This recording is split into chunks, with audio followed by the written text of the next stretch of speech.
झारखंड बोलेगा में आपका स्वागत है।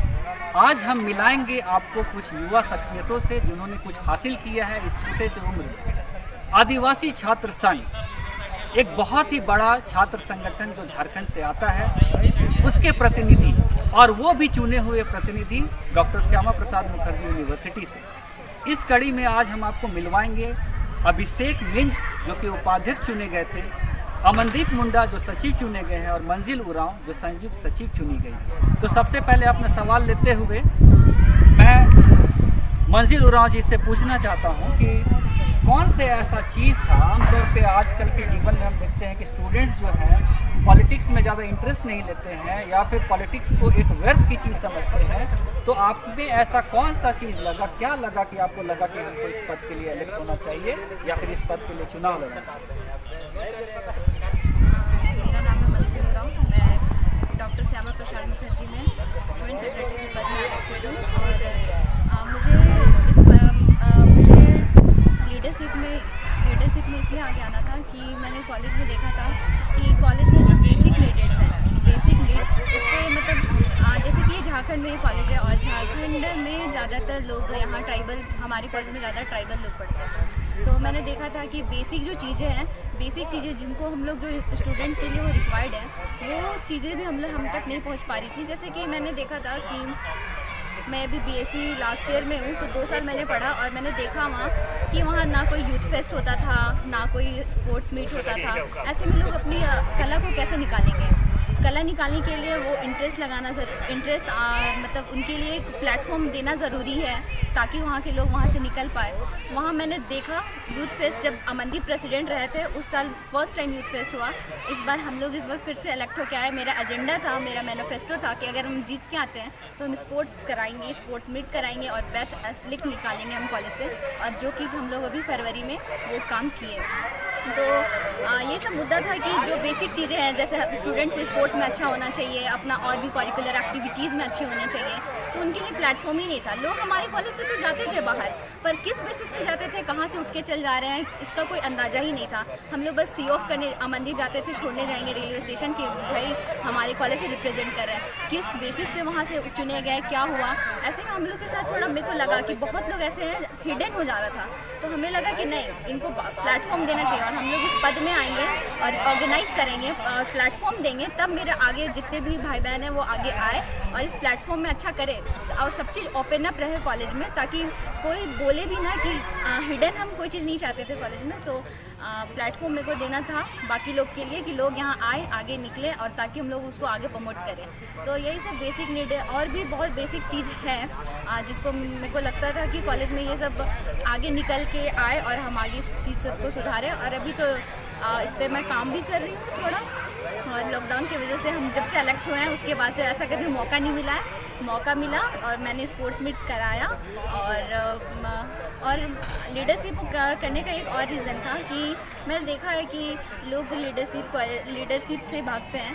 तो भाई अगर लीडरशिप के लिए एक अच्छा ये चाहिए था, जब मेरा नॉमिनेशन हो रहा था तो लीडरशिप के लिए मार्क्स अच्छे होने चाहिए। मार्क्स अच्छे नहीं, मतलब हर एग्ज़ाम में अच्छे से मतलब क्वालिफाइंग होनी चाहिए, अटेंडेंस अच्छी होनी चाहिए। जब सब कुछ किसी के पास हो, वो लोग भी पीछे हट जाते हैं। तो जब आप अच्छे हैं हर चीज़ में तो हमें आगे आना चाहिए। अगर हम आगे नहीं आएंगे तो कौन आगे आएगा?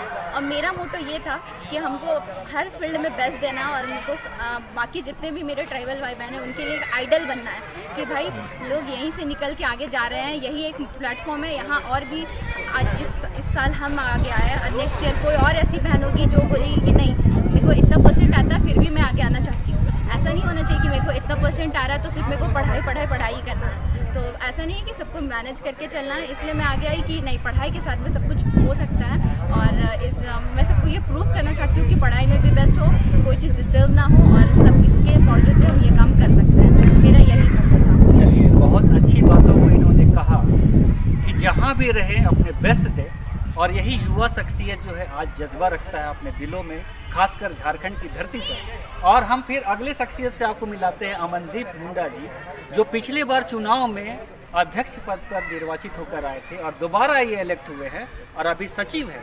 इनसे हम ये चीज़ जानना चाहते हैं कि ये इनकी बातों को हमने सुना है और ये काफ़ी अच्छे बातों को करते हैं, तो किस प्रकार ये परिवर्तन आज के युवा समाज में खासकर यूनिवर्सिटी लेवल पर लाना चाहेंगे, इस बारे में हम आपसे जानना चाहते हैं। देखिए, सबसे पहली बात है, जो पढ़ा लिखा वर्ग है वो अच्छा और बुरा को बारीकी से समझता है, और ये अच्छा जो पढ़ा लिखा है अगर वो पॉलिटिक्स में नहीं आएंगे या फिर छात्र राजनीति में नहीं आएंगे या फिर मैन पॉलिटिक्स में नहीं आएंगे तो शायद जो शिक्षा व्यवस्था है वो चेंज नहीं हो पाएगा। अगर कोई भी सरकार बजट पेश करती है तो उसमें शिक्षा में कितना पैसा जाएगा तो ये क्या कौन तय करता है? ये सरकार तय करती है, यानी कि पॉलिटिक्स डिसाइड करता है कि हम तुमको 100 रुपये देंगे या फिर 5 रुपये देंगे, यानी कि 100 रुपये दे रहा है, 100 में 100 दे रहा है, यानी कि शिक्षा व्यवस्था नंबर 1 है। 100 रुपये में 6 रुपये दे रहा है तो समझ लीजिए कि आपकी शिक्षा व्यवस्था चौपट है।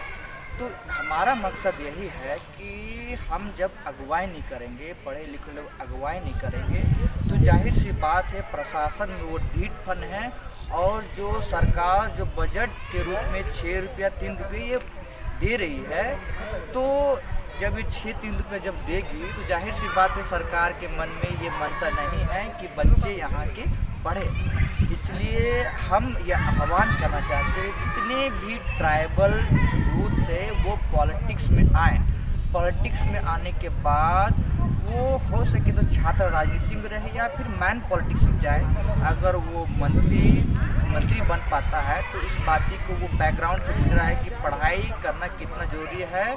तो अगर वो मान लीजिए शिक्षा मंत्री बनता है, मुख्यमंत्री बनता है, तो बजट में क्या करेगा? शिक्षा बजट में जो 6 रुपये 3 रुपये देता था वो क्या करेगा? 50 रुपये डालेगा बजट में डालेगा कि हमारा शिक्षा व्यवस्था नंबर 1।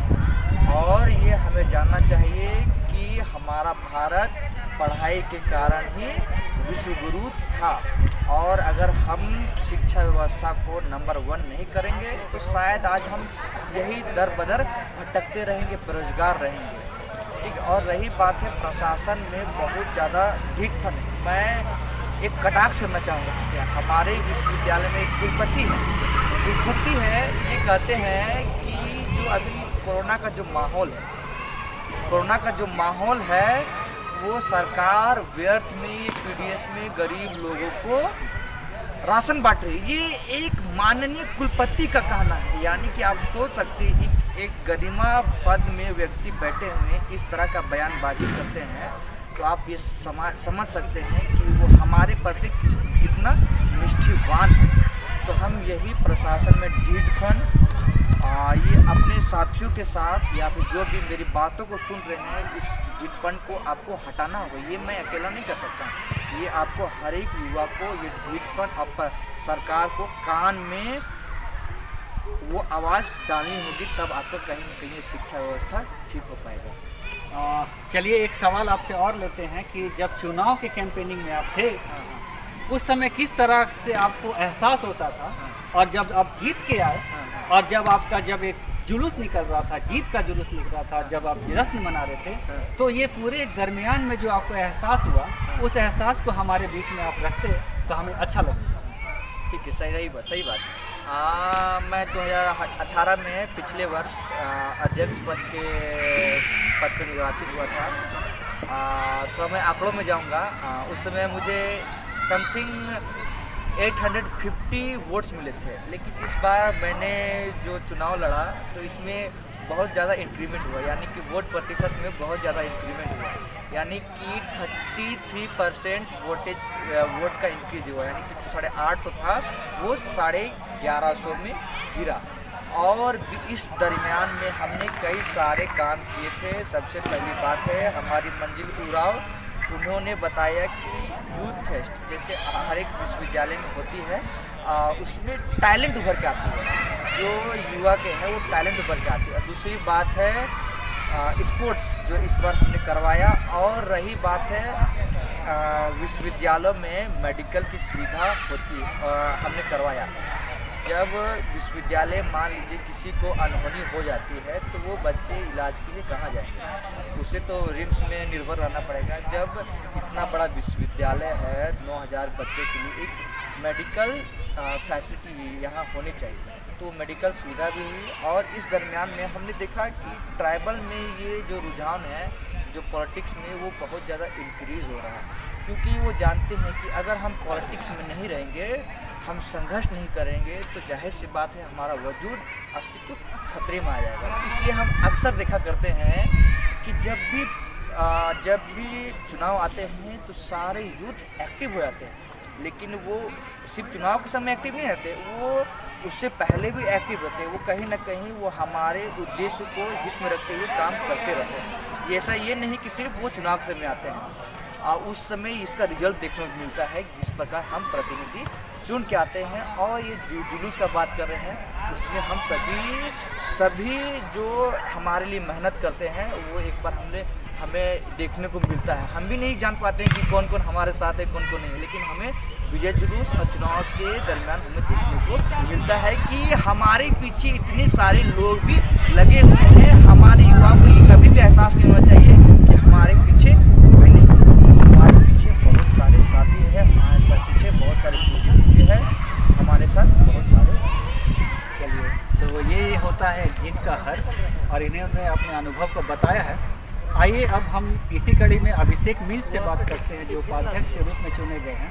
तो वो युवाओं को क्या संदेश देना चाहेंगे, किस प्रकार के समाज को निर्माण किया जाए, आइए उनसे हम सुनते हैं। जोहार सभी को। मैं बस यही कहना चाहूँगा, जितने भी ये वीडियो देख रहे हैं, गांव से जो शहर में है, जो दूर दराज जंगलों से देख रहे हैं ये वीडियो, उनसे मैं ये कहना चाहूँगा, आइए आप कभी रांची में, और ये सेवियर गोस्तर के चक्कर मत रहिए, कभी रांची कॉलेज में जाके देखिए यहाँ का पढ़ाई कैसा है, व्यवस्था कैसा है। आप लोग चल जाते हैं वहाँ 10,000 20,000 फीस देने के लिए, लेकिन यहाँ जब 3,000 रुपये में एडमिशन होता है तो यहाँ एडमिशन नहीं लेते हैं और बोलते हैं कि यहाँ पे कुछ मज़ा ही नहीं आता है। पहले एडमिशन तो लीजिए, तब ना मज़ा आपको आएगा। बस हम यही संदेश आपको देना चाहते हैं कि पढ़िए लिखिए, ऊपर उठिए, और जो ऊपर उठाए उसको अपना कदमों के नीचे बैठाइए। तो यही सोच हम रखते हैं। बहुत अच्छा सोच है युवा का, और इसी प्रकार से हमको लगा कि युवाओं में जो जोश होता है वो शायद एक पूरे समाज का सृजन कर सकती है, पूरे राष्ट्र का निर्माण कर सकती है, देश को बना सकता है। और ये इनके बाद से ये उत्साह नज़र आ रहा है। और हमारे बीच में एक देख रहे हैं कि एक छात्रा है जो लीडरशिप के क्षेत्र में आई है, तो उनसे सवाल लेते हैं कि महिलाओं को खास करके क्या राजनीति में किस तरीके से अपनी सहभागिता को निभाना चाहिए, किस तरीके से मतलब क्या करें कि ज़्यादा से ज़्यादा पार्टिसिपेशन। आज अगर हम बात करें तो महिला आरक्षण की भी बात होती है पॉलिटिक्स में, तो उस बात को लेके आप कहाँ पर स्टैंड करते हैं, आपका विचार क्या है?